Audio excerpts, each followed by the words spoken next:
Hello guys, ito po ang aming sa likod ng aming bahay.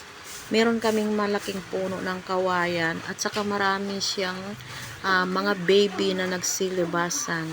Kasi time na ng tag-ulan, umuulan ngayon, nagsilabasan ang mga baby. Ang dami nila guys, maliliit pa. At saka ang daming mga puno na yung mga kawayan namin.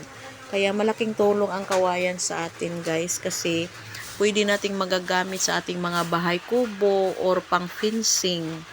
Yan ang gamit ng kawayan. Malaking tulong sa atin ang kawayan. Kaya nagpapasalamat tayo na meron tayong kawayan sa bakuran ng ating bahay. Yan tingnan nyo ang mga baby nila.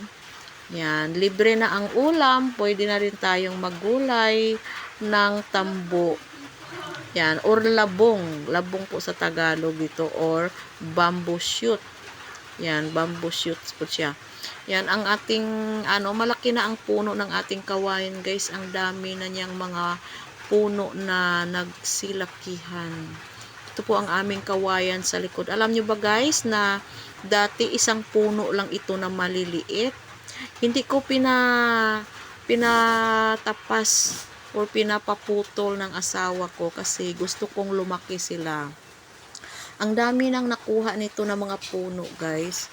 Pero ngayon, nagsilabasan na din ang kanilang mga baby at lumalaki na din ang kanilang mga puno.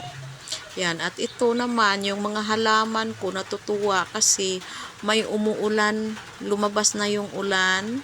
Natutuwa sila na didiligan ang ating mga halaman. Ito po ang aming probinsya, guys. Maraming puno ng kahoy.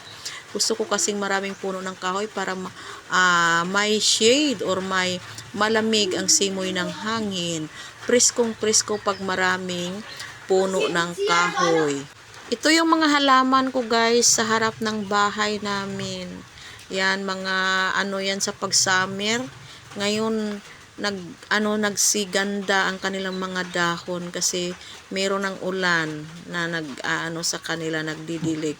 Maganda kasi pag ulan kasi malamig talaga ang ulan pag sa halaman. Kaya ito, maganda sila. Tingnan yung mga halaman ko. Nagsibalika na sila dati kasi yung summer, nako, nalalayong sila. Yung iba talaga napapatay yung mga iba kong tanim. Ngayon nabubuhay ng kanilang mga yun ang aming lovebird na alaga ng aking mga anak. Yan.